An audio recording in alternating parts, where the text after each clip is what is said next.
Today we're going to have a different format than what Augusta normally teaches. It's going to be, the theme is going to be tapping into your own wisdom to support your own practice. And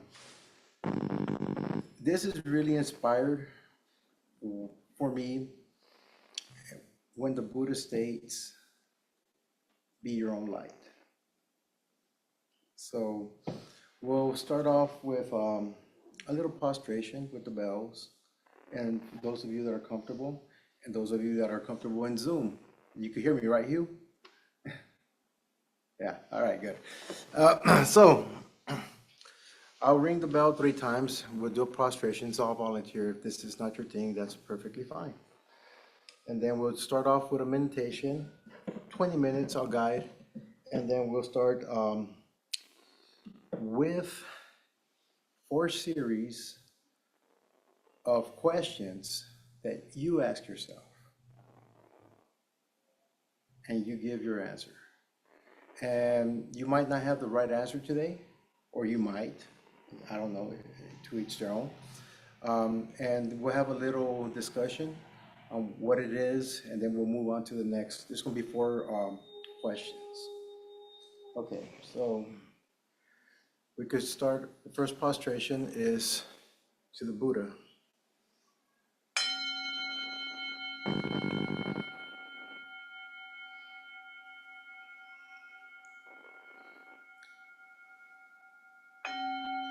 Prostrate to the Dharma.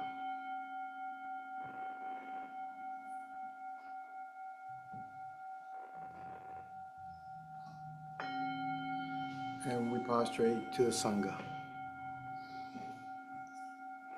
Okay.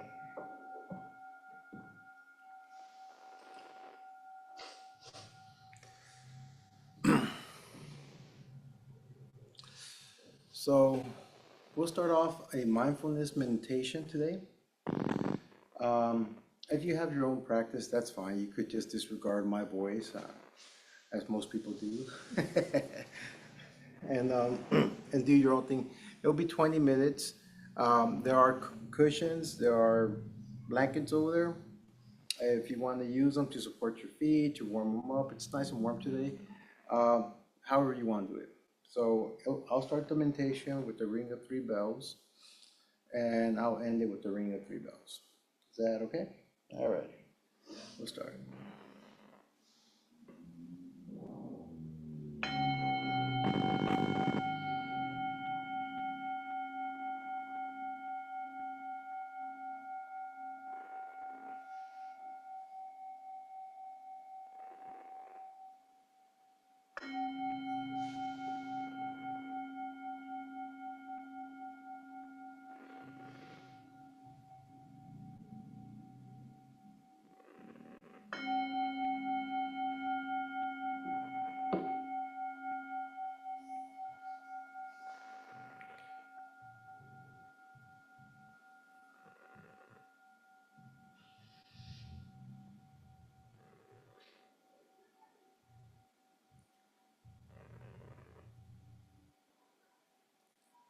Let's find a comfortable posture.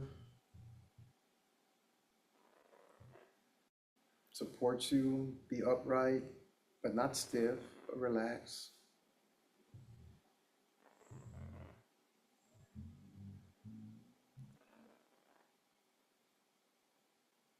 Something that helps you keep alert.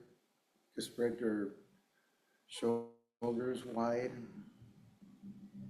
straighten up your back. You could tilt your neck down just a little.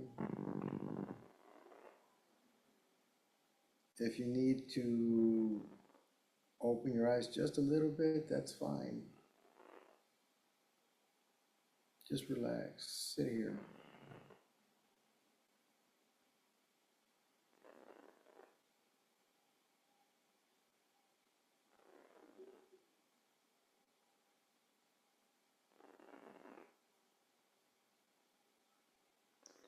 Let's just be mindful of the noise or sounds that are around us. You don't have to identify them. Just let them be.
A thought may appear. It's okay to acknowledge it, but don't add a story to it.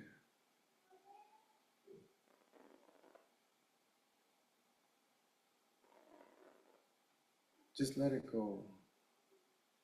Detach from the thought.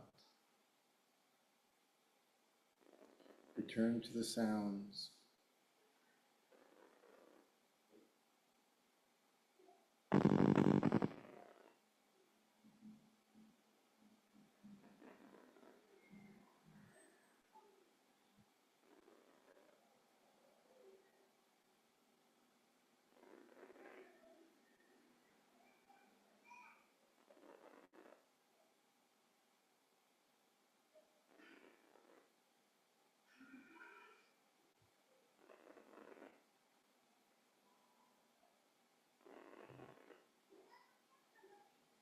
You may have a body sensation, maybe it's a tingling around your eyes, a little itchy nose. Could acknowledge it. You can make it your focus of meditation to see how, without judging it, without labeling it, these sensations change. They arise very sharply. There's an urge, without a thought, to probably scratch yourself. Just to put your hand right there to stop the sensation. But if you just leave it alone, you see how it changes to something that was irritating, to something that is just leaving. It is vanishing by its own account.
As we are settled with the sound, maybe we could start focusing on what we're feeling in our body. Start off with the bottom of our feet. They may be landing on the ground, or you may be sitting, and there your legs are popping out on the sides. What do you feel on the bottom of your feet? On the bottom of the heel, the balls of your feet, each toe? Is there a sensation there?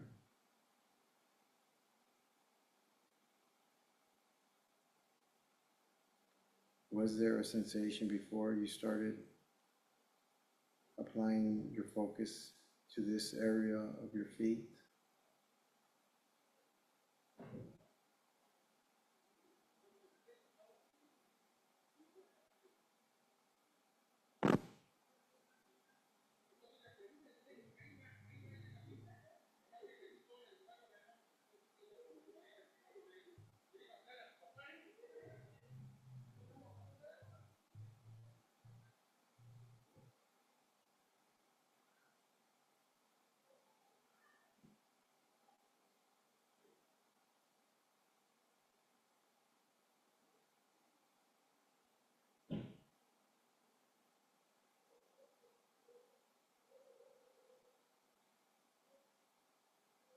Move your attention to the top of your feet and work your way up to the ankles, to your knees.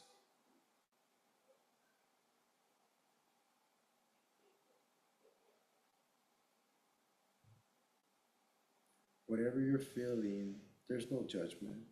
It's just a bodily sensation. It could be warm, it could be cold, it could be an itchy, it could be a neutral feeling too. It could be a relaxed feeling.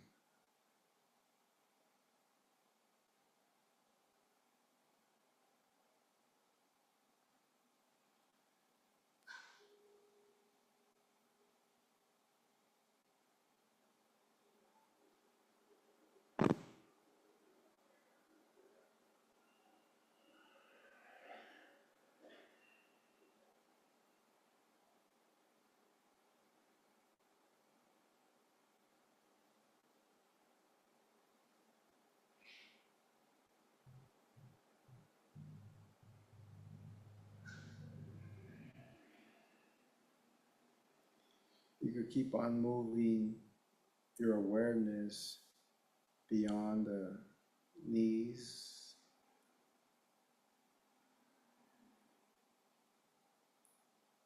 Pay attention to what's happening on your thighs, your inner thighs, as you're sitting, the pressure of your weight into the cushion. Is it creating a sensation, neutral, a little pressure? Just notice what's there. A thought may arise, a feeling may arise somewhere else. Just acknowledge it and let it go. We're letting go.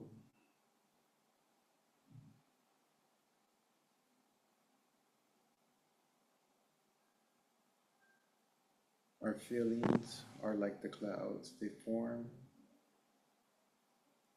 and they vanish by themselves. No one does it for us.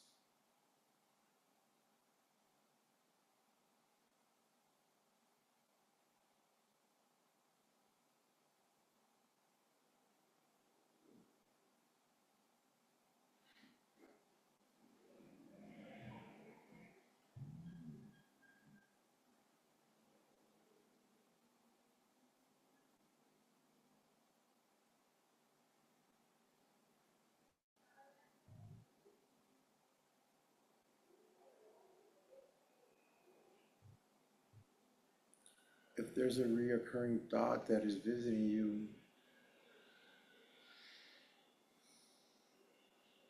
Just acknowledge it. Don't engage with it. Sometimes it's your own consciousness telling you something.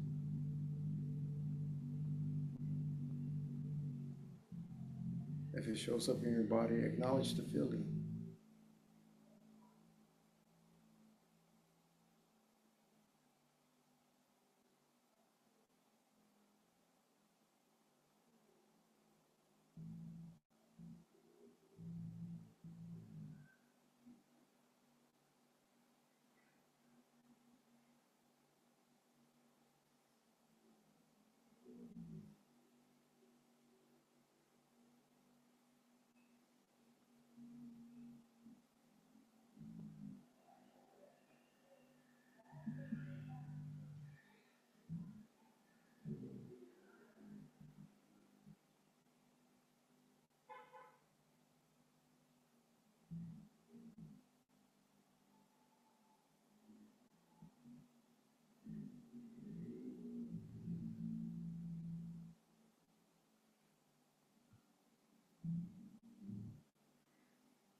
If you're feeling sleepy, drowsy, not fully alert,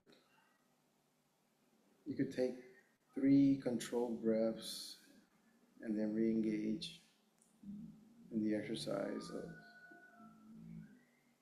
using sound as your anchor or your own body, whatever is more helpful for you. The goal is to be present in this moment without attachment.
You could continue scanning your stomach, your torso.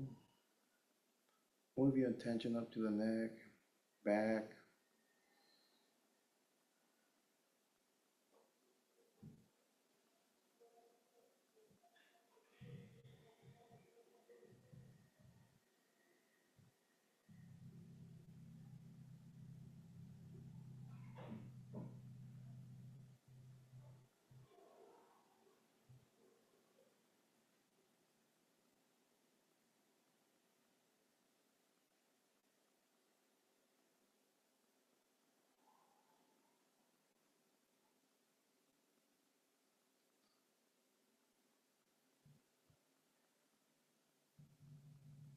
A memory may pop up. Just acknowledge it. Don't engage with it.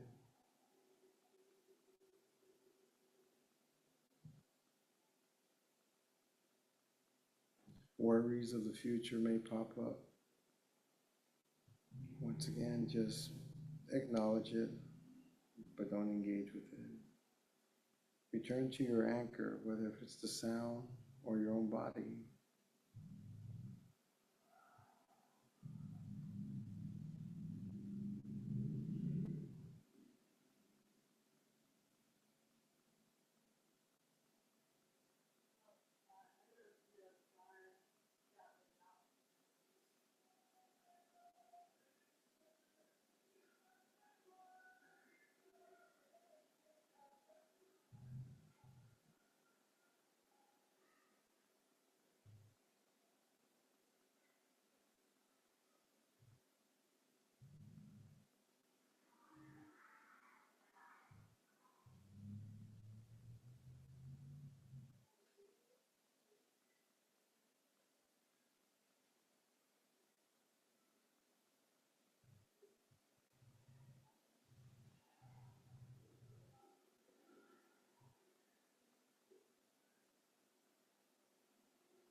ring the first bell and we could gently start opening our eyes slowly.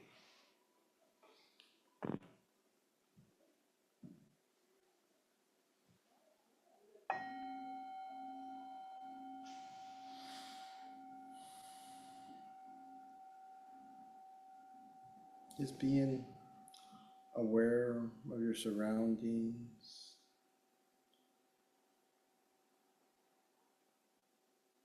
You adjust your eyes to the light.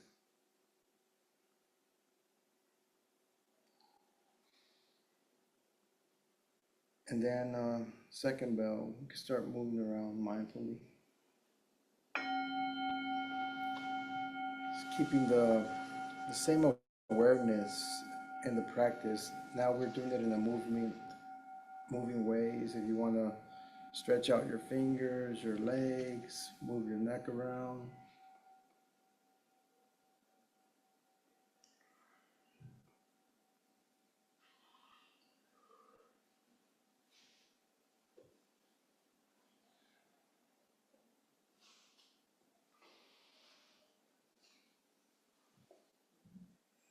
The third one, we conclude our meditation session.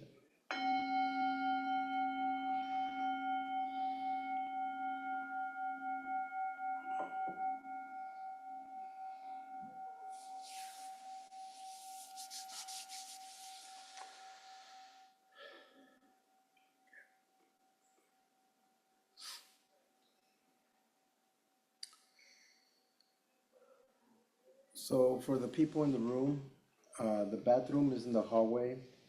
To the right, there's also tea, and you guys could help yourself to that. And we got a fountain right there. You could grab some water. That's where all the cups are back there. And so today the theme, as I said earlier, is we're tapping into our own wisdom to support our practice. Like I said, the Buddha spoke about being your own light. There's a saying in the Zen tradition, which I don't practice, but I do like this saying. If you see the Buddha, kill the Buddha, meaning there are no saviors in Buddhism. Of course, you're not going to kill somebody. It's just a metaphor. It's like, don't rely on somebody to help you out. What you put into the practice is what you get out of the practice. Last night I was driving, coming back to San Francisco, and I'm in the highway, and I seen some cars that were stopped. So I start slowing down. And then I see something on my lane. At first, it appeared as a motorcycle. So I looked towards my right, towards my left, and I went to the next lane and missed it. The vehicle behind me was not paying attention, and it happened to be a bumper. There was an accident and ran over the bumper and starts honking very recklessly, screaming and whatever. And I'm thinking to myself, well, you want the world to conform to your needs. You want to change the world, but you don't want to change yourself. And that's what we're here for, to change ourselves. We'll change our edge of the world by changing ourselves. We can't change anything else that's happening. Society, whatever's going on, we'll deal with our own lives. So one of the things that I always ask people is, what brings you here? And it's not necessarily the Dharma collective, but what brings you to the practice of Buddhism? What is it that attracts you toward Buddhism? In order to succeed in anything, you have to have an interest. So why don't we, now let me clarify the question too. The question is, what attracts you? What's your interest in Buddhism? That is not the same as what is your goal. It's just like, what attracts you to here? Why not go to on another spiritual walk or a support group, whatever it may be. But what brings you to this space? What it brings you to something that's called Buddhism. And we could take maybe 5 minutes, everybody in the room and everybody in Zoom land, have a little dialogue with yourselves and see what comes out. We'll do a couple minutes so you could contemplate. When I ring the bell, we could probably do a little bit of sharing, then move on to the next question. Couple minutes.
Okay, the time's up.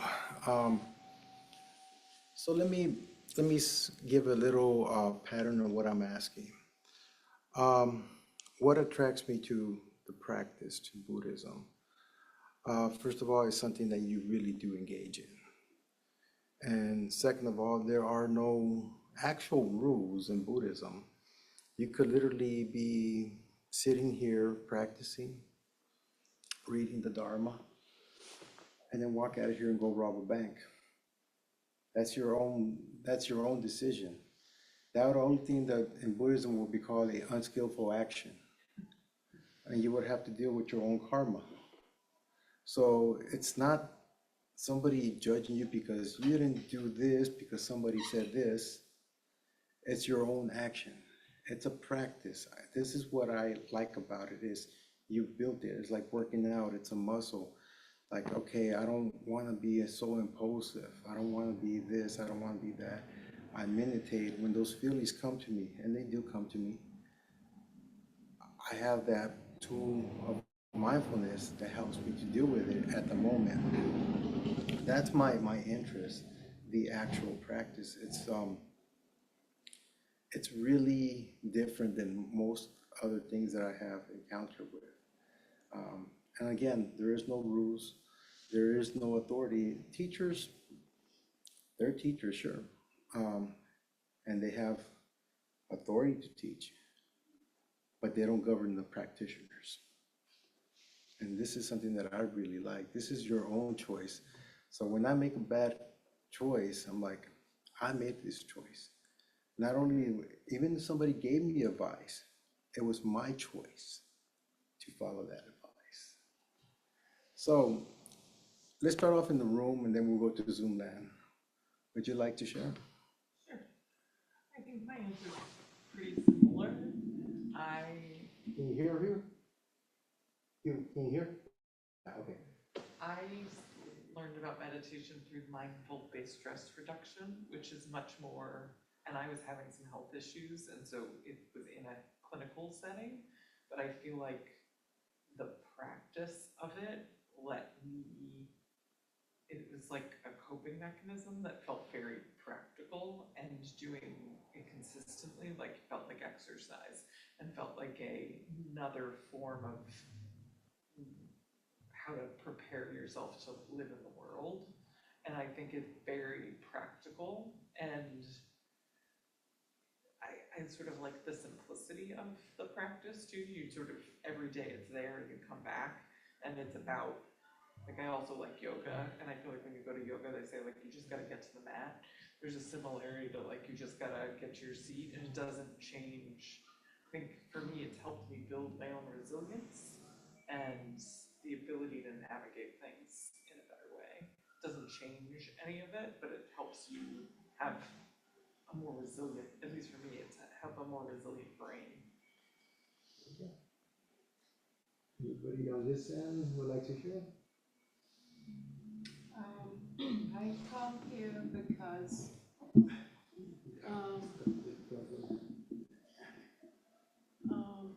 to give myself the opportunity to learn about myself and to connect. Okay. Jessica? Yeah, similar to what some of you have said, like, I'm not used to or comfortable with necessarily like organized religion, and I don't want someone to like give a sermon at me, you know, I don't respond well to that. But at this stage of life, I become more and more aware that that I could use some, you know, spirituality and some faith, and you know, and and so it seemed like a good fit to have a spiritual life, you know, without feeling that judgment and all the rules and such. And then, you know, to be honest, it's also about working on my monkey mind and, you know, trying to achieve some calmness that is really challenging right now. Yeah, echo everything you said so far. I mean, initially I just came to learn how to meditate. That was like my number one, kind of like unrelated to Buddhism. And I also super uncomfortable with organized religion, so I'm like just finding a space that has the like collective experience that a lot of folks get from an organized situation, but like that is more focused on like cultivating inner wisdom and inner peace. So like that's like why I'm coming, but I'm pretty new to meditation. Meditation was like the entry point. So we're seeing where it goes.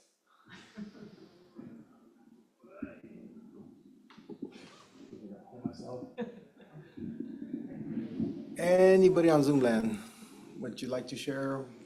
What is your interest in meditation and Buddhism?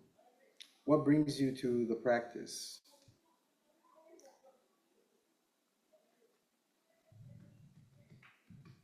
Hugh, would you like to go? Yeah, I came to this practice as a part of my recovery. But what I like about it is it gives me a way to view suffering and some tools to address it, you know, including the like this discursive thought, like as somebody said in the room, this monkey mind, like there's some tools to address that. I found it really helpful. Thanks, Jorge. Okay. Hannah, Jennifer, 2021, would you like to share? Anybody? Hope that's not their birthday. Oh, good.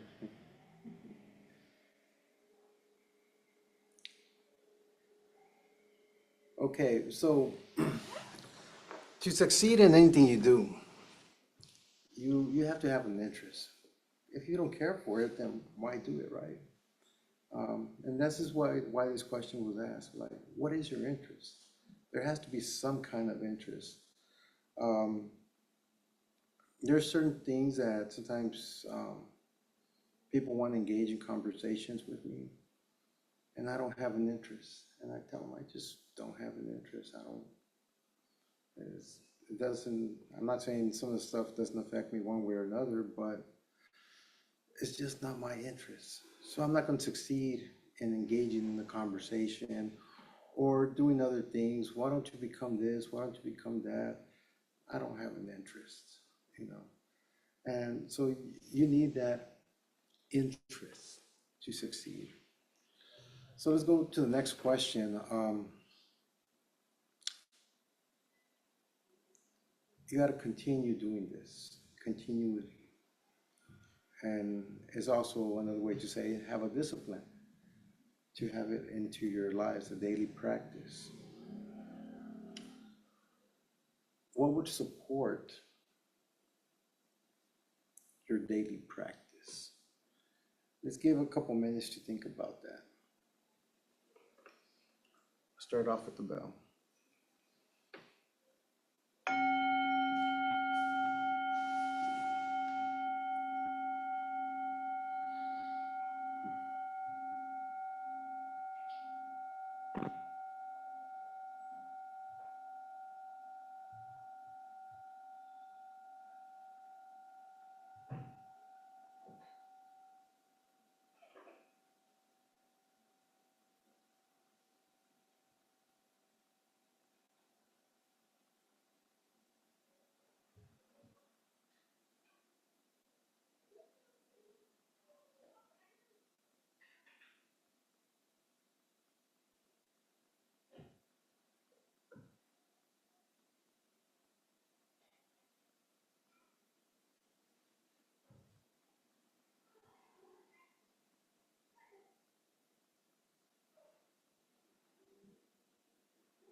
Okay, so the question was to contemplate is,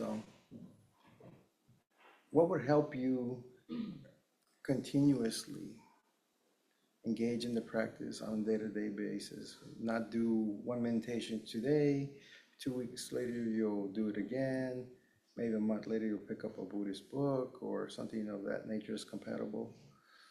But something that you're like really focused on a day-to-day practice. And it doesn't mean that you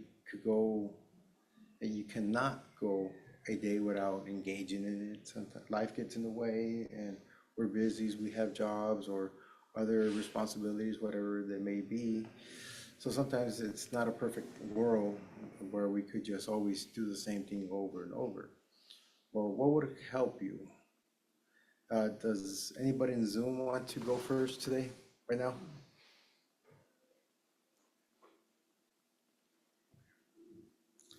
Okay, let's go to the room. Anybody want to start off the dialogue and conversation? Okay. That's part of my challenge. Excuse me. Hugh, can you hear this lady speak? Part of my challenge, It, I'll talk it, about. it, it helps when you point the microphone at folks. Okay, we'll do that then. Yeah, it's part of my challenge. I mean, really, it's just making the time, which there is time. I think also sometimes it's hard for me to be like, you gotta go sit in this place on a cushion, like right at this time every day. That doesn't always feel like accessible for me. So like supporting my practice lately has been like, okay, it's nice outside, I'm gonna go sit in the backyard and try to like have a moment with myself. I've just been trying to take the pressure off of it, looking like something very specific to even build my capacity to sit. But I find it hard to sit at home, like when I'm in Sangha, it's easier. But yeah, I'm still kind of figuring that out, but making it a little less rigid, I guess, is what I've been trying to do. Anybody else wanna speak? I feel that that helps too, like having sort of a separated space that's not, you know, the usual clutter and distraction. If possible, it's not that easy to achieve, but and then community, you know, helps me keep returning and just feeling it actually helps me be a little more focused with it, have others around, so thank you. Anybody else? I feel very similarly. So I took a course maybe 6 years ago, and I feel like I did really well with the structure and nothing. And then I recently went to a conference, which is so goofy, but there was a group meditation. I was like, oh, I want to do that. And then I remembered, I was like, oh, sitting with other people makes this so much easier. And so I think really finding ways to like be with other people is part of the experience. And I think I have to be in charge a lot in my life. And I really like when someone else is leading it. And so to me, it sort of felt like you just got to get to the place and then you're not in charge. And I find that very helpful. So looking for places where I can say like, I'll get here, but then somebody else is gonna be in charge of the experience.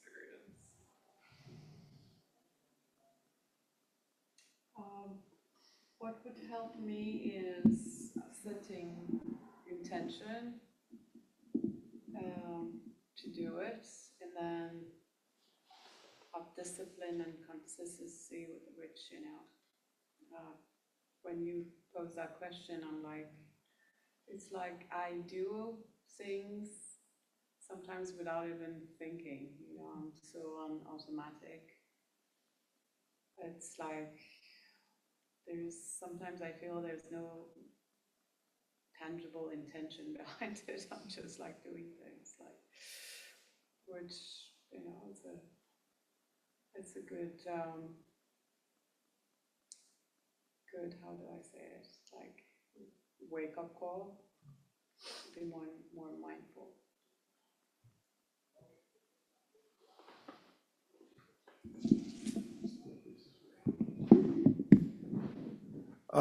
For me, what helps me is not to think about the practice. Just get up, go to the cushion.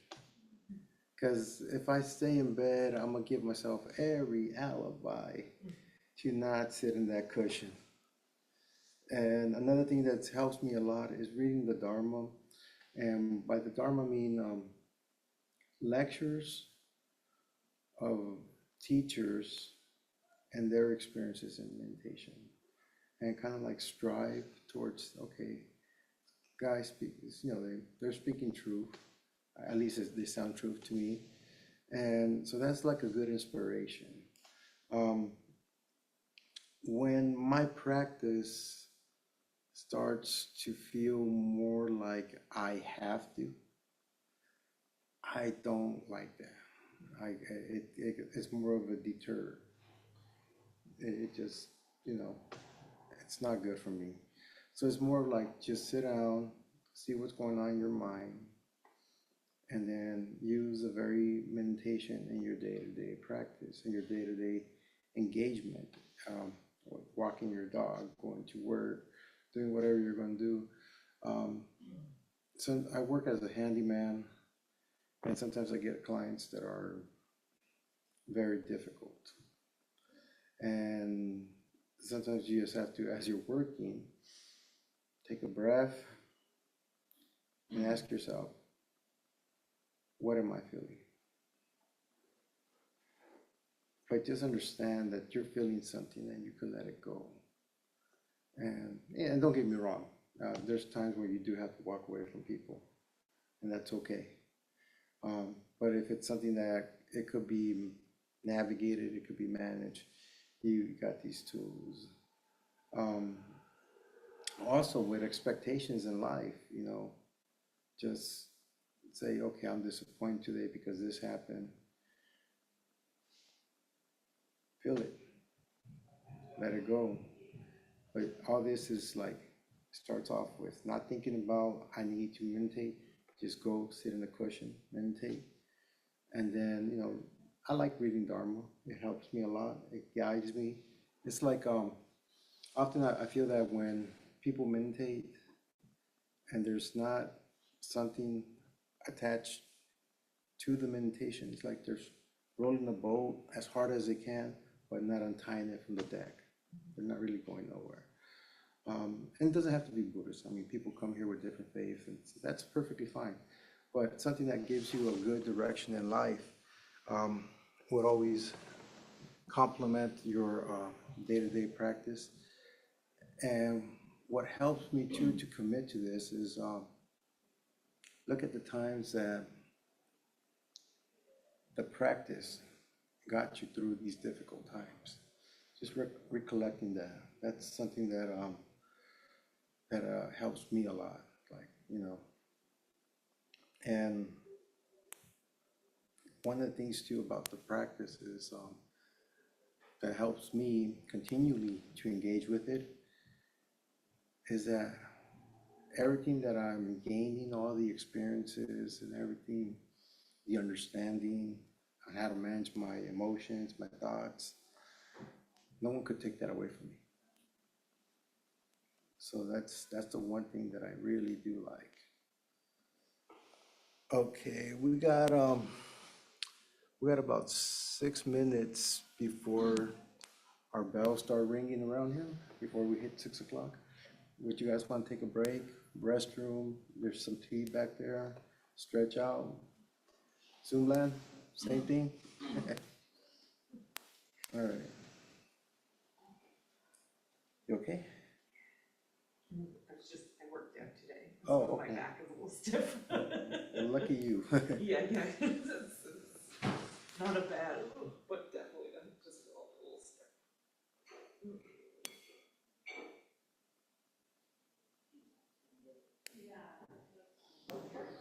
Have you been coming to the center? Have you ever been? You've never been here? Yeah, it's beautiful.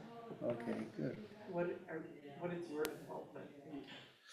So I came here about 3 years ago to attend the recovery service, and then I started attending a different service, not this one, in here.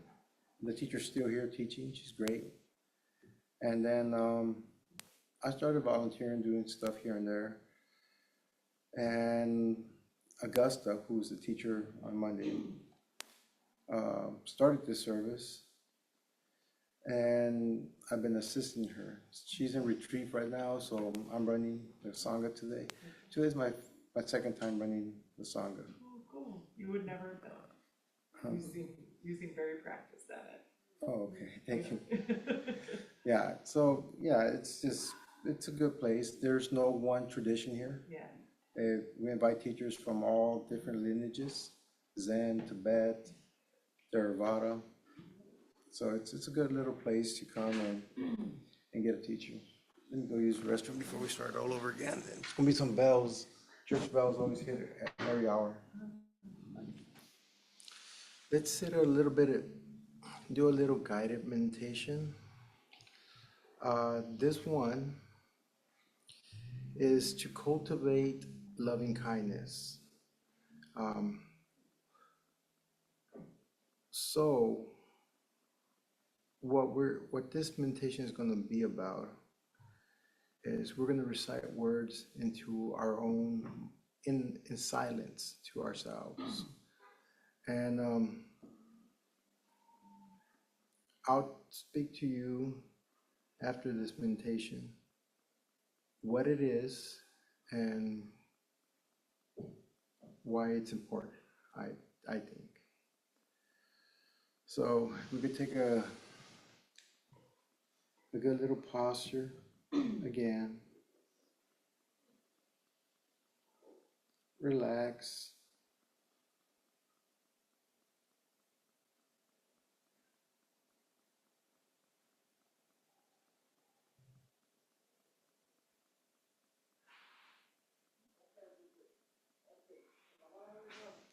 You can focus on your breath as it comes in, as it comes out. You could also use the sounds.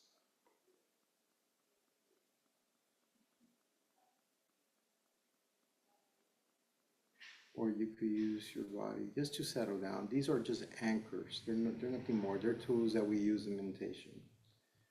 Pick your anchor.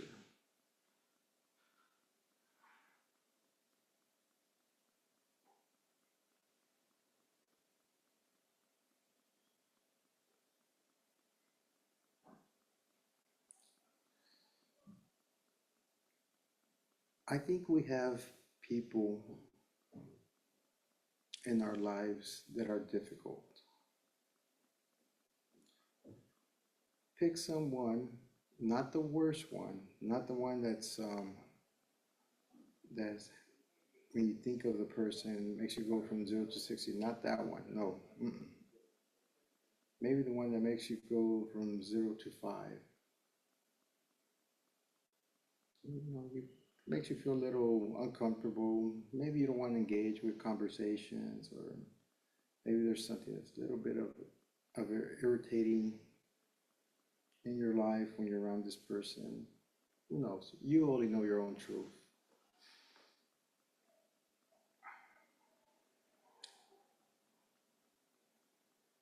Just imagine this person. And you might be the same person to this person. Might make them a little bit irritating, whatever. If you could visualize this person and maybe say, may we be happy. May we be healthy. May we live with ease.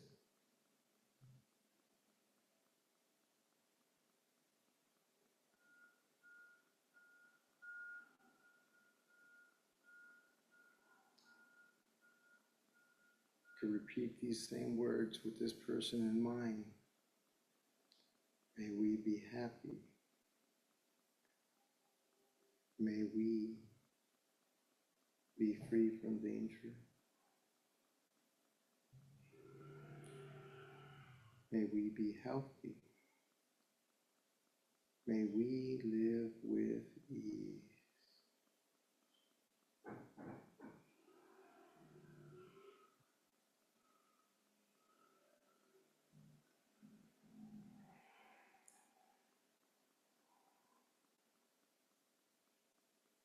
Sit with that mindfulness. Is there a feeling that pops up in your body? Maybe a little bit uncomfortable, or maybe it feels right. It feels okay. Yes, we could be happy. We could be free from danger. We could be in good health. We could live with ease.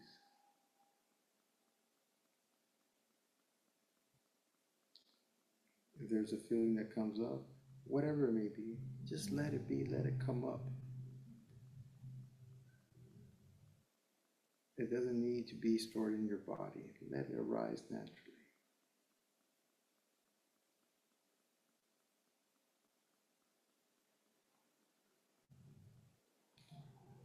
Let's imagine now a neutral person, someone you don't have nothing bad to say, but nothing good to say about either. Like you have an acquaintance, not a friend, not an antagonizer, just somebody you know. Bring that person to mind.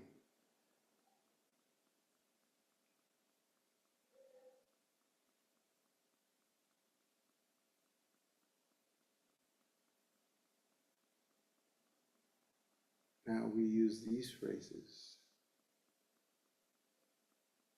May you be happy.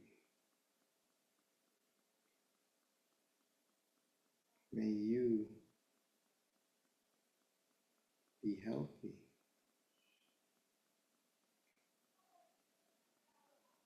May you be free from danger.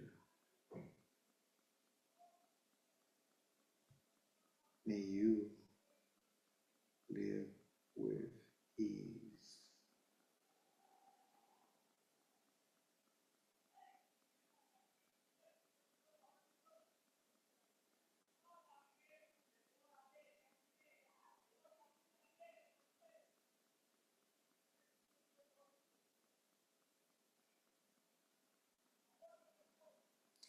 We can repeat these words again, keeping in mind a neutral person. Whoever you selected, it's okay. May you be free from danger. May you be happy.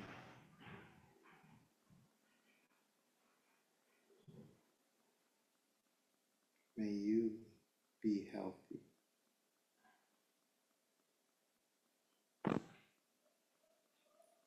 May you live with ease.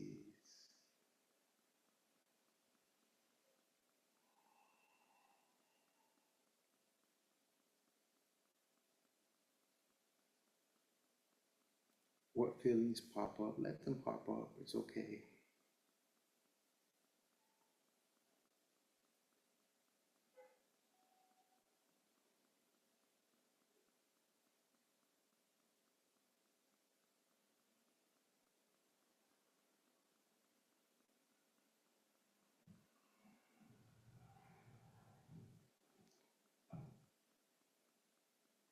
Our last person is a friend, someone we hold dear. It doesn't have to be the person we hold dear the most. It doesn't have to be that. It could if you want to. But it could be someone we hold dear, but we haven't been paying too much attention to this person. You pick whoever you want. If you're having a little problem with somebody, or you have it in your heart to really wish them the best, perhaps this would be a good idea. But you pick you. You pick whoever you want. And we say it like this. May you be happy. May you be healthy.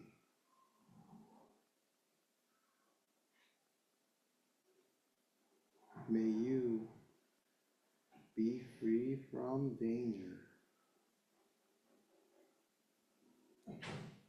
May you live with ease.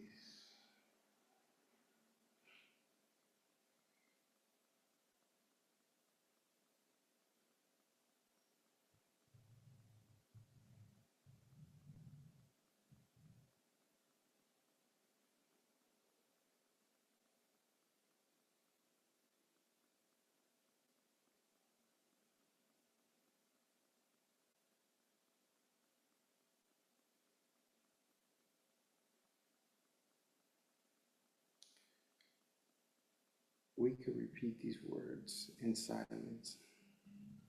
I'm not going to guide the repetition of the words.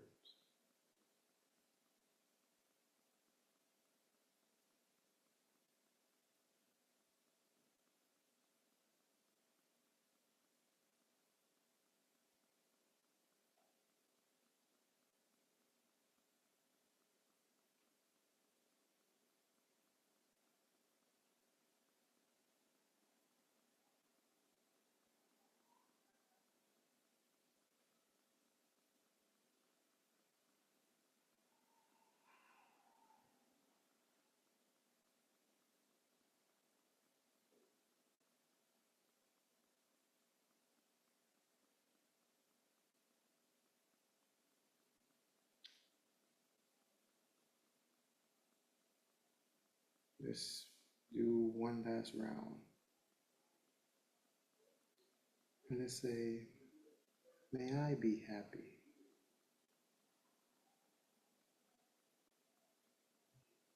May I be healthy.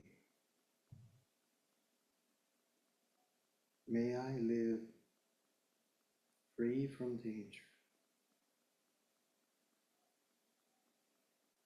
May I live with ease.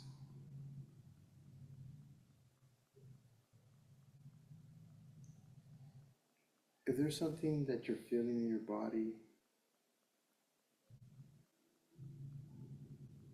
you could visualize that part of your body like black smoke leaving your body, all the toxins going out to a safe place in the universe where no one could touch it.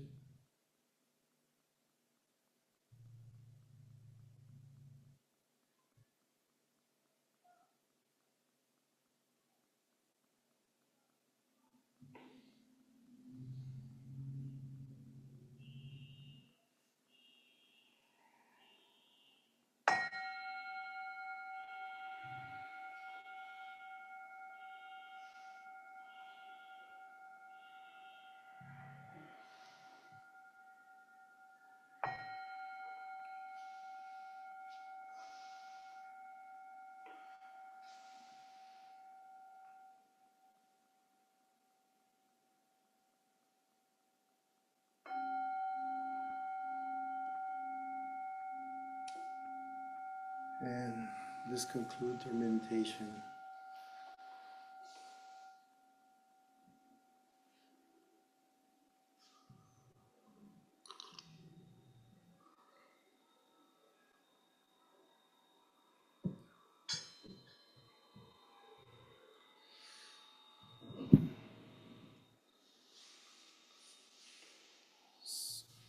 So,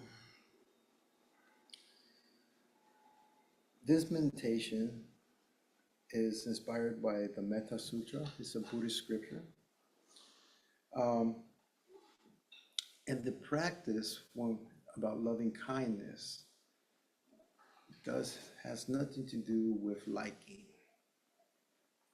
Has everything to cultivating your heart, not to have ill will towards another person,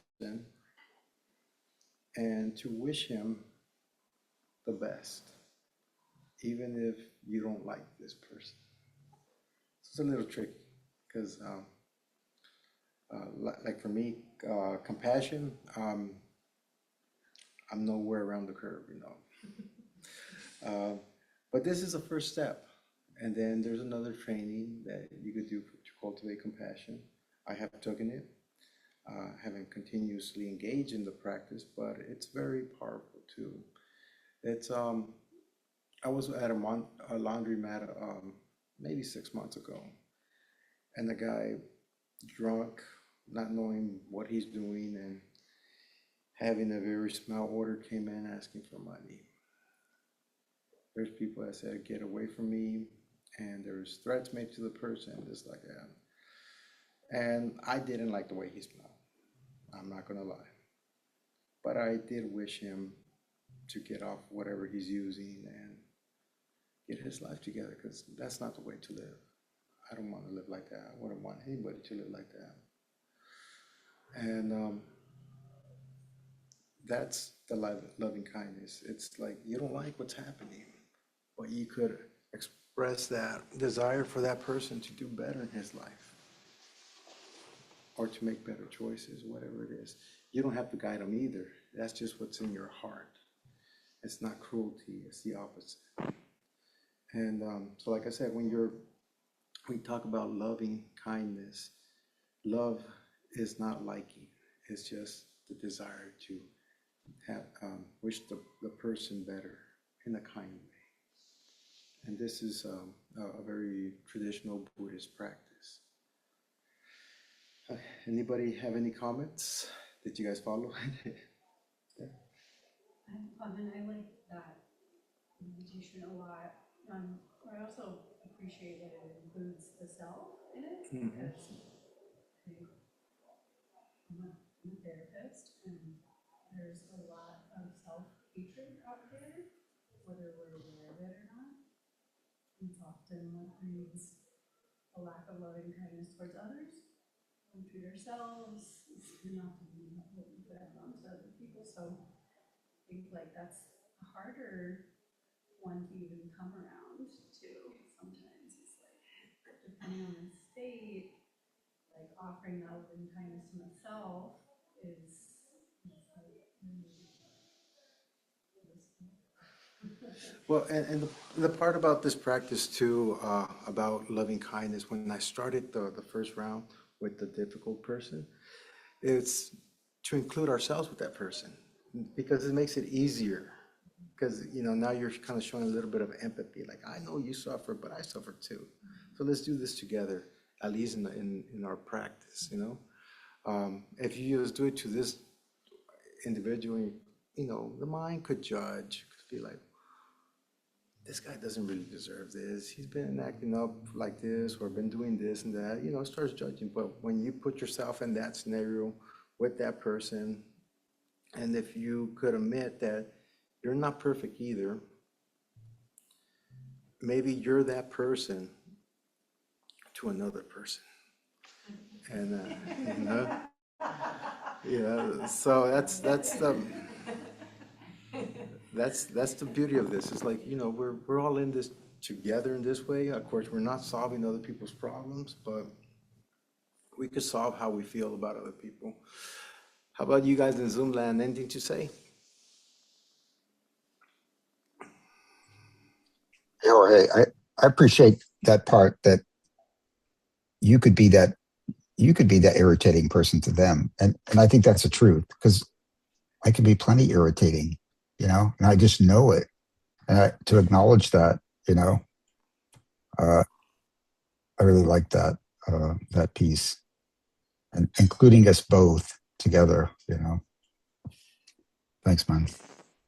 All right, man. Okay. Okay, so let's start with the questions again. I'm not cross my leg. That kind of sitting right here and then with a crossed leg. And I just need a cigar. And then it's all, no, we're not doing that. It's bad enough I'm sitting in this chair right now. So the next question would be ingenuity in your practice, your imagination, your problem solving. And there was no accident that I included this second meditation because sometimes you might need a break from your regular meditation and you could always go to something else. But you're always engaging.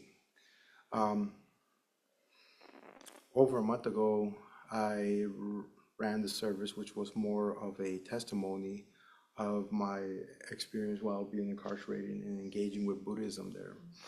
And I spoke about a period where I took a wrong decision, a wrong action, and suffered the consequences in my practice. It was dark, gloomy, heavy. And it was a couple of months when I before it kind of like deteriorated, that gloominess, that darkness, but I had to switch up on different meditations. This was one that I did. Walking's also. The body scan that we started with, it's very, sometimes like you just can't follow your breath. And sometimes your body's just so irritated too. You're sitting in meditation and you feel the fabric hitting your stomach.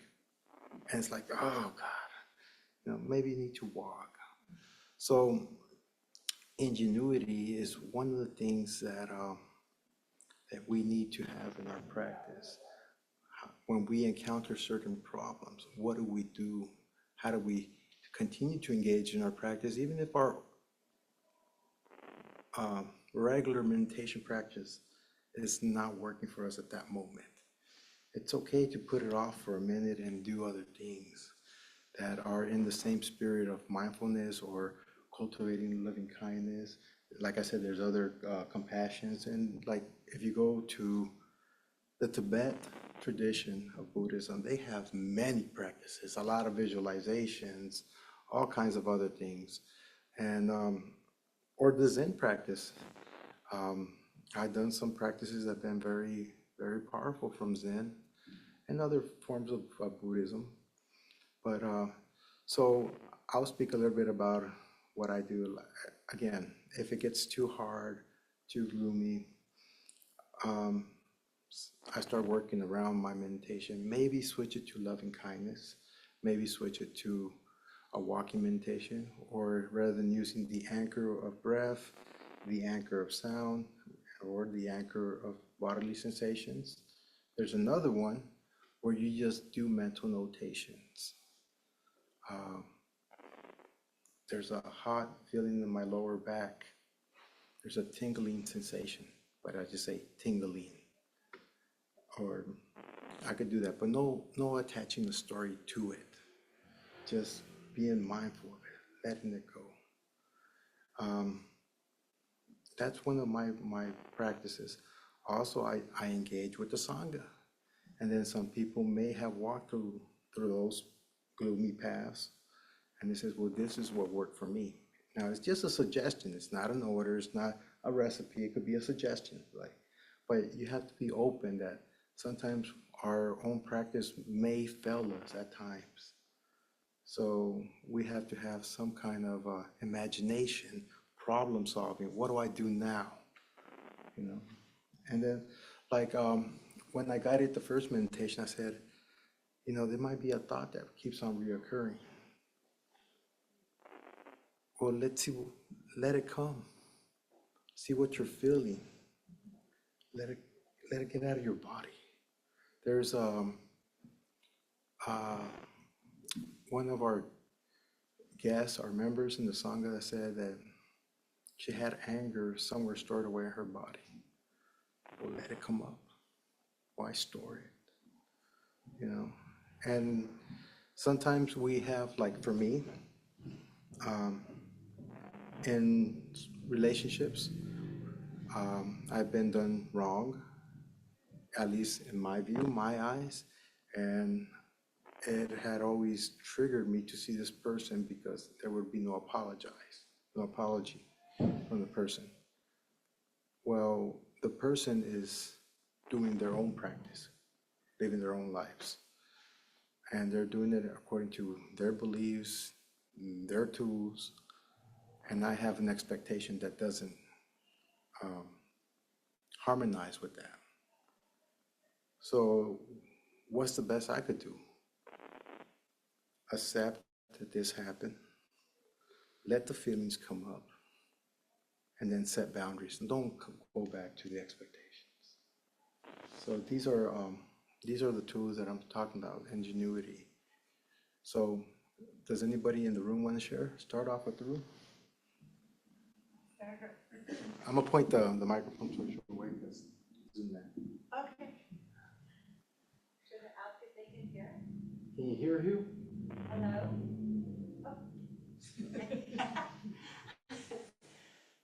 Recently, I felt like I hit a block in my meditation practice, and I really value the practice, and so I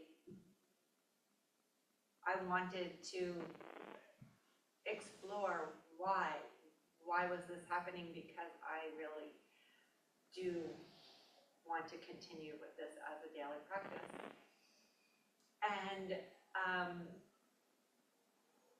I did try mixing it up and try different things like you're suggesting, and I really like your suggestions. I'm going to add that loving kindness as an alternative to sitting in stillness. And what I found personally for myself is at this time I benefit from adding movement in a Tai Chi way, and I almost tricked myself into like, oh, now I have to set up a laptop and I have to go online and find a Tai Chi master who's on YouTube. And I was like, no, just move the energy. And it's been really a spark of joy to my practice. And I just have added these simple movements of energy as if moving through mud. And often I can vision the lotus flower in the mud. And I appreciate this discussion because it brings me back to that day just recently where I was getting frustrated with myself, and then was like, this is meditation. This is to allow the frustration to see it and be curious about it, allow it to work for me as opposed to against me. And thank you for the suggestions, because I will remember to sprinkle in the other practices as well to keep consistent. Anybody else would like to share? I felt similar. Sometimes I feel like there's a movement that you need to release in some ways. So the two things that I've done that I really like are adding movement or moving before and then trying to sit. And so trying to give my body the ability to do some movement in advance. And then I found that afterwards it's easier for me to be quiet. Or integrating mindfulness into very simple things. Like there have been times where I haven't wanted to meditate, but I was like, what if I like really focus on the experience of drinking my coffee?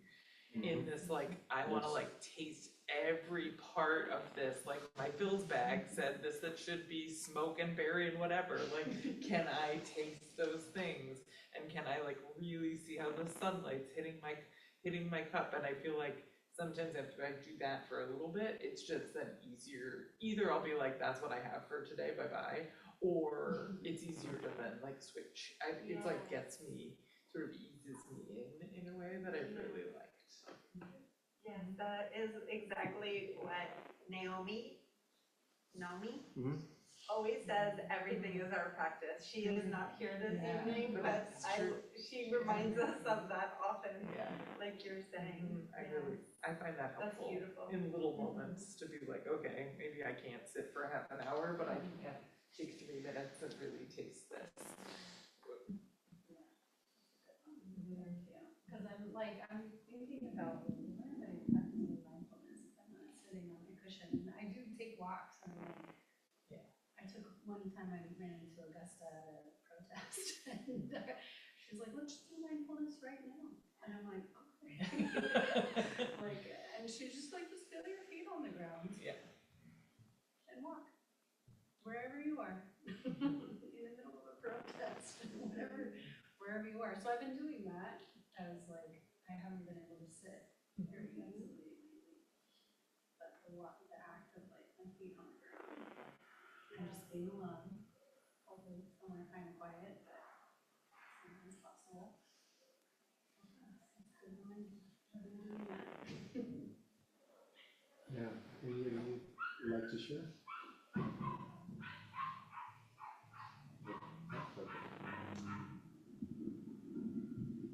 How about in Zoom land? Anybody wants to share about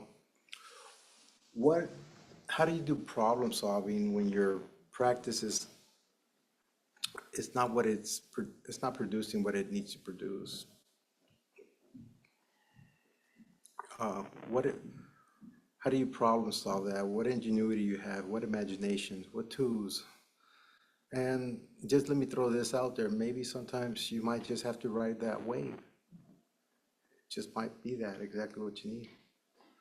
So Zoom, anybody would like to share?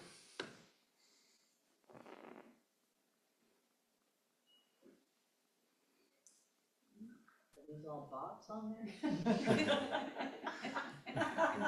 Yes. Good morning from northern Thailand. My name is Aaron. I live in a Buddhist country, but I know almost nothing about Buddhism. Lately, I've been looking at the animism that's actually quite influential in Thai thinking. The idea of Kwan, a vital life force that people have, and trees. Some trees have Kwan, and that's why we see these multicolored ribbons wrapped around trees. Anyway, problem solving. I worked most of my life as an auto mechanic. I'm pretty old now, but I still work on my motorcycle and bicycle, and I kind of like it because a lot of times I'm successful. I'm able to analyze the problem and solve it. I would say most of the time I'm in a problem-solving mode, and sometimes they're, just a couple of minute type problems, and sometimes they are a lot more serious. I'm not a youngster anymore. I turned 70 years old not too long ago, and I managed to do that without seeing a doctor, but that's changed. So I got issues going on, medical issues, and I'm using artificial intelligence to try to walk me through some of these things. I find that a lot of times it's wrong. So I use multiple AI platforms, and that seems to help. Sometimes they disagree, they squabble with each other. I kind of like watching them fight. But I have to confess that AI is quite helpful. It got me through an emergency situation where I didn't know what to do, and AI walked me through it, and I'm still alive this morning to tell you about it. Good to be here and good to be sober. Thank you. All right, thank you.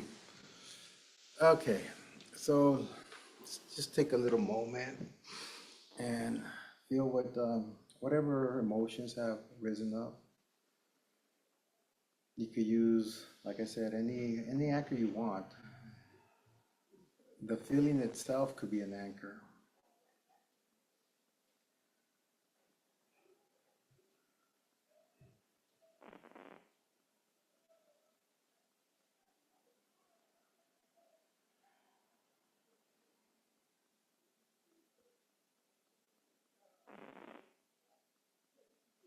Okay. So let's start with the last question.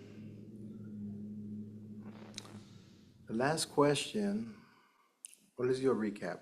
Let's do first, we asked, what was your interest in Buddhism, which is different from your goal? And there's, very similar answers. It's a practice. There's no judgment. It's no one has authority over your life or anything like that. No one could expel you from the practice. We could certainly expel you from the collective, but we can't go to your house and stop you from practicing or doing whatever you want, right? Um, that's the beauty about Buddhism. There is no actual authority. There's a structure of lineage, different traditions, and if you want to come to these places, well, you obey by this. But if you choose not to, you can still practice at home or wherever you choose to practice. And that's the beauty about Buddhism. Um, Second, we asked about discipline. How do we commit to our practice? How do we ongoingly meditate? Also read the Dharma, and if the Dharma, the Buddhist literature is not exactly what you're into, well, whatever else is it that inspires you to a good direction? And then we just finished asking, how do you problem solve? Now the question is, what is your goal? You have to have a goal. You want to achieve something. And in Buddhism, it's real simple. The Buddha taught there is suffering and how to liberate yourself from suffering. But when they speak about what it is to liberate from suffering,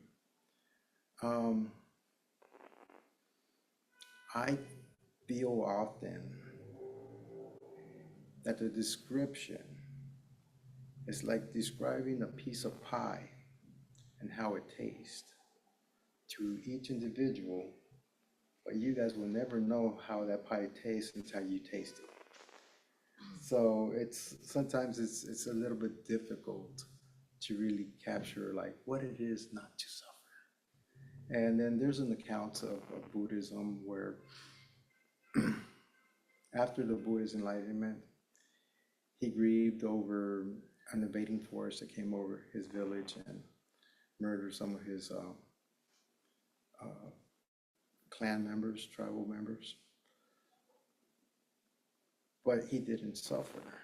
And what that story always refers to is he felt a very human experience, but he didn't attach to that. So like when we lose a loved one, unless you just had no attachment, no connection with this person, then it really wasn't a loved one, right? But when we lose a loved one, we grieve, we feel that.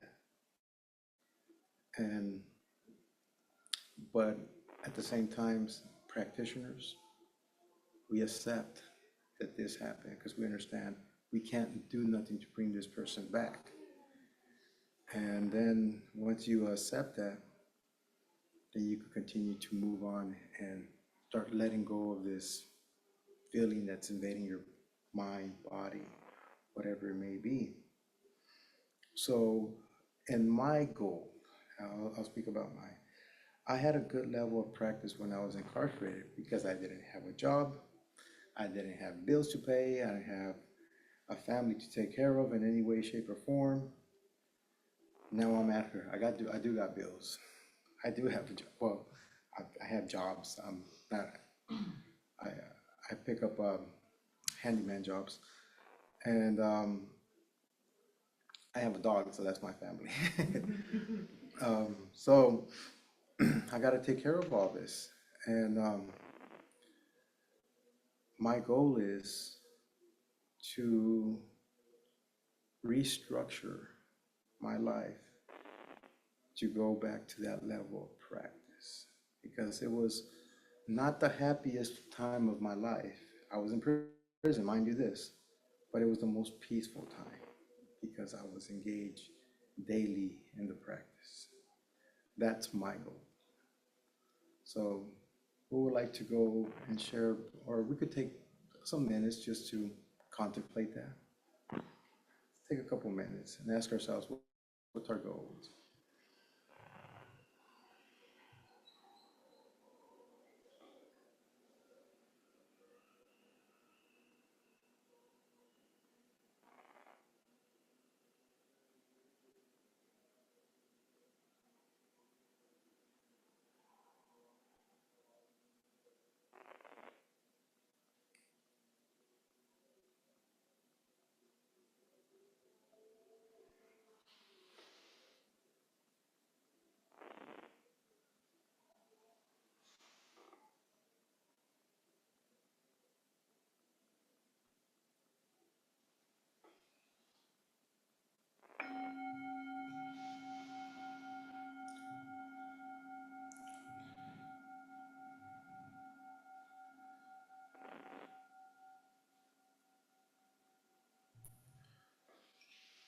Does anybody in Zoomland want to share first?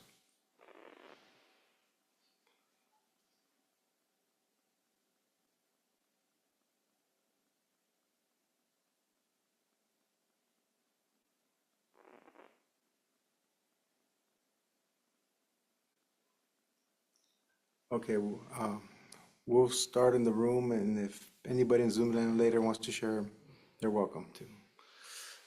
Anybody wants to go first? My goal is just the basic to begin a regular practice, regular or consistent. I'm not even gonna say daily yet, because I'm just at the beginning and I don't wanna set myself up that way, but yeah, so just to be engaging in this on a regular basis. Anybody else? For me, is also to just get out of the crazy life and crazy world. It's a gift to myself. Oh, awesome. I like those words. I think both these things, and also like not striving for daily quite yet, but also as a way to really integrate my day-to-day more. I feel like things happen, I respond, I do a lot, I do too many things, and it's just like not, it's causing suffering by not like really sitting with myself enough in like a very fast-paced world.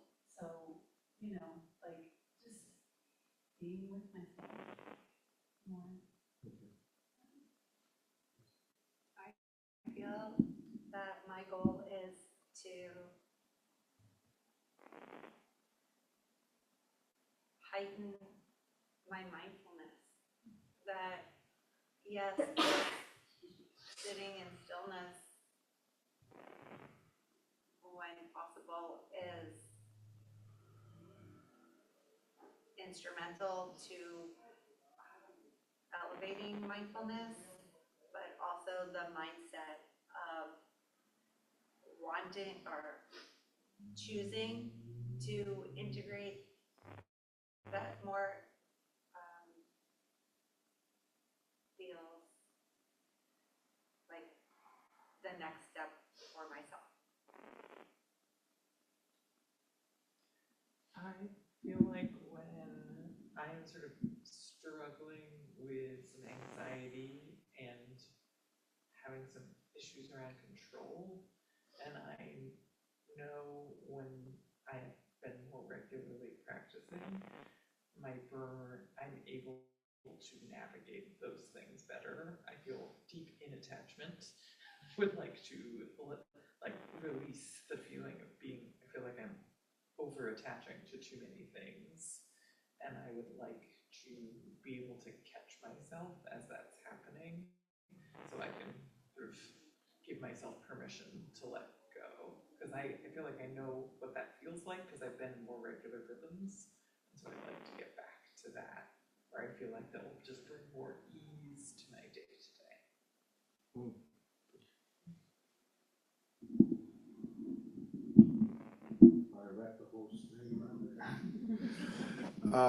Anybody in Zoom would like to share?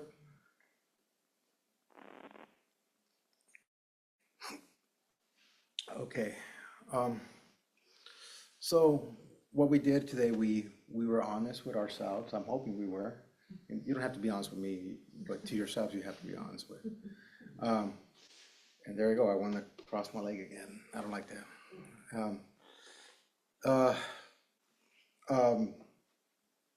We started off with, we have an interest in the practice. And again, if we don't have an interest, we'll disengage. I don't really care about this, you know. We talked about what's our discipline, what motivates us to continue to engage in our practice. And then we went to ingenuity, problem solving, being skillful ways to manage these waves that come at us in life, you know. And then we just asked, what are we doing this at the end of the day? What's the payoff? What do we expect to get out of this? And everybody spoke their own truth. So I think that not just in meditation, not just in Buddhism, maybe you go to college and you study something and you take these 4 elements with you into that. It'll help you achieve your goal. It'll put you in the right path. One of the things about Buddhism, it's easy to practice when everything's okay. You know, yesterday I dodged that little bumper. It could have got stuck under my tires and maybe missed my truck. And mess up my truck, cost me some money, or caused me to get into an accident. But I missed it. And that's one way of being mindful. But Buddhism also helps you for the ones you don't miss, the ones that you do crash into. And how do you deal with those things? And when I went to Abhayagiri Monastery, I think it was like a second time, I spoke to another visitor, came out of Hayward, he's a doctor, and I was talking to him. I told him, you know, I have been having problems with alcohol use and stuff like that. And he gave me some very sound advice. He says, doesn't matter what you do in life, where you're at, don't stop engaging in the practice. So we may have mistakes yesterday. They belong to yesterday. Today, if we could re-engage in the practice, is beautiful.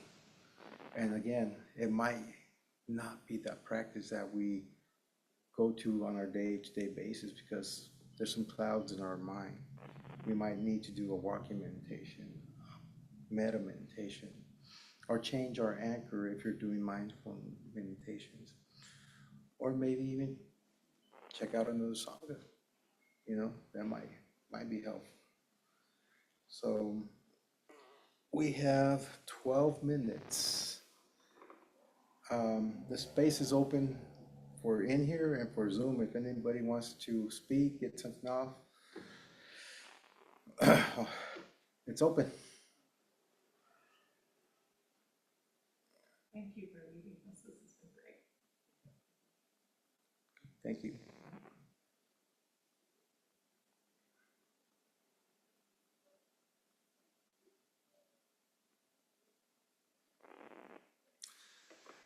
Zoom, does anybody want to make a comment? 2021? You? No comment, but thanks for the service. Appreciate it. Jennifer?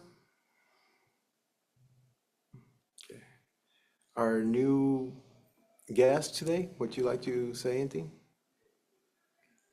Okay. So I guess we could start closing the service, and I think it's a perfect time because when we close the service in Buddhism, this is more faith, but I think it's also, I don't think, it's been my experience that it's more of a craft of the heart to do this at the end of our meditation. And it's very much in line with metta meditation, which I led today. When we close the service, there's always a dedication of merit. There was good energy that was produced here, but we're not selfish. And there's very different schools of thought that will tell you different things. The school of thought that I subscribe to says it's just letting go. There's another one that says, well, if you don't dedicate it to somebody or something greater than yourself, like people in prisons, people that have lost loved ones, whatever, it will show up, it will manifest in your life like you might find a dollar bill. To each their own, right? But when we dedicate merit, I like to say, hey, you know, we did something good today here, but it's not for us, it's for somebody else. And we could dedicate that to whoever we want. So we could stand up and just dedicate the merit that we accumulated here today. And you could speak it loud, ring the bell, or you could just say it in your mind, because it might just be private. Does that sound good for you guys? All right, let's do that then. And we'll give Zoomland a chance to also dedicate the merit. the way it starts is just, you hold the bell, like a pretty big bell. You say, what do I want this? Oh, good Lord. I dedicate this merit to my mother, Margarita, and my sister Daisy. They're in conflict, so may the merit of this practice help them squash their differences.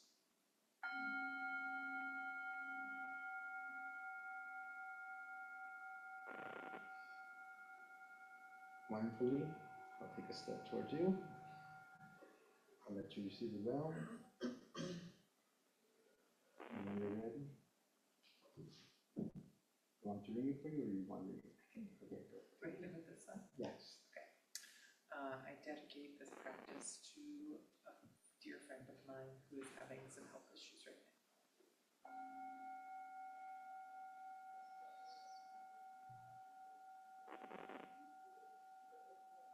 Oh, you're done?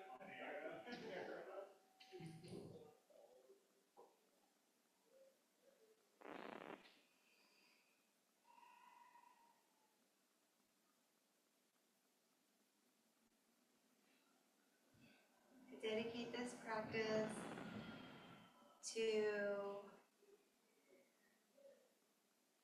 my son who was here visiting and began his journey back home this morning, which created some sadness in myself. And so may the merit of this practice guide him as he journeys home, and my inner child to know that we're always connected.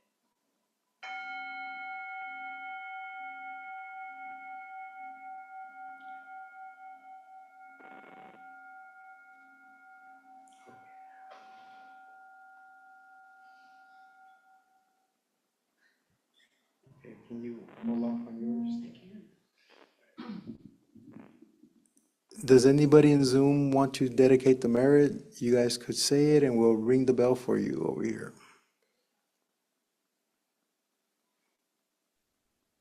I'd like to dedicate the merit to a close family friend. He just lost his wife recently, and I was just in Seattle. They're coming to meet with my mom today, so for him and his young daughters.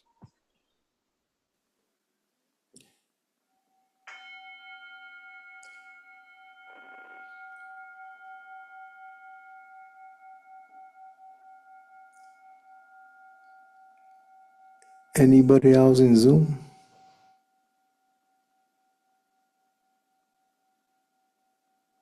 Okay, you can do yours.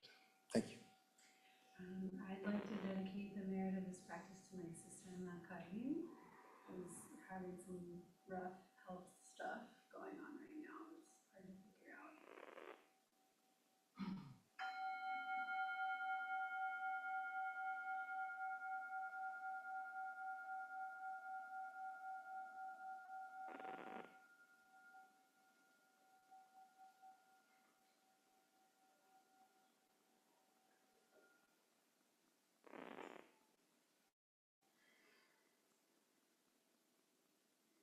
I dedicate the merit of this practice to all the people who are affected by the war in Iran, in Israel, and especially people who have lost their homes.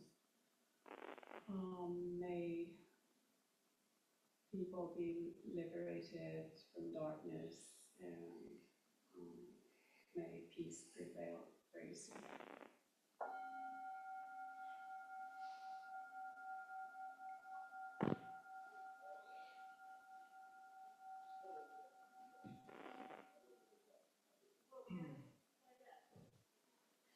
Not sure if I'll get the words right. I dedicate this merit, the merit of this practice. Yes. Okay. To the folks in our community who are living out on the streets.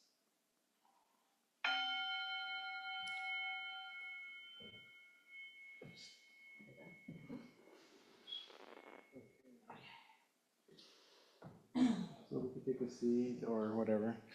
This concludes our practice. There are our service today.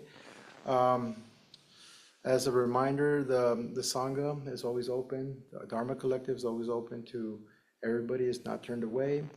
But we're not a for-profit. We never turn away people. We do suggest donations to help keep the rent, the lights, and as these furnitures wear out, replace them and so forth. We just replaced the rug. My dog loves it. Okay, so that's it. Thank you so much.